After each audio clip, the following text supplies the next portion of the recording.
partie 2 du vin de rhubarbe. Je t'en retard un petit peu, là. Désolée. En fin de semaine, on a fait l'étape 2. Je l'ai faite avec mon chum parce que tout seul, ça vire toujours en catastrophe. Fait que j'aime mieux le faire à deux. Puis j'ai pas filmé. Quand tu passes à l'étape 2, moi je commence par faire diluer mon sucre restant dans 1,5 litre d'eau. Fait que là, tu vas prendre à peu près 2 kg de sucre, qui est un sac complet de sucre quand tu l'achètes à l'épicerie. Tu mets ça dans un chaudron avec 1,5 litre d'eau. Tu fais chauffer doucement pour que tout ça soit dilué dedans. Ça prend quelques minutes là quand même. J'ai-tu dit diluer? Je voulais dire dissoudre. Qu'un coup que ton sucre est dissous complètement, t'éteins ton rond, tu laisses refroidir ça complètement. Faut que ça revienne à température pièce. Ça prend quand même un bon 2 heures, je te dirais.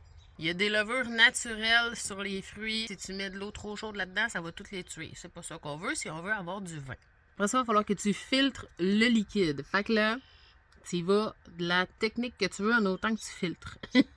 Il y a déjà du liquide dans ta chaudière. C'est tout le liquide naturel des fruits. Je n'ai pas ajouté de liquide à cette étape-ci. Fait que là, tu récupères tout ce liquide-là, tu vas le filtrer pour plus qu'il y ait de petits fruits dedans, plus aucun petit résidu. Après, tu essaies de te trouver une technique pour presser le plus possible les fruits, justement pour extraire le plus de liquide, le plus de jus possible de ces fruits-là.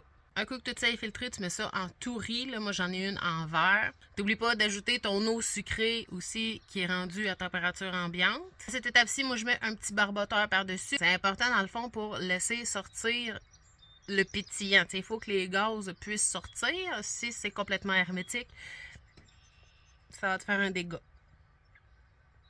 Fait qu'il faut que le gaz puisse sortir de là. Puis rendu en tourie, ben moi je le laisse là pendant 6 mois. Fait que dans 6 mois, là, je vais pouvoir refiltrer tout ce qui reste, embouteiller, puis ça va être prêt à boire.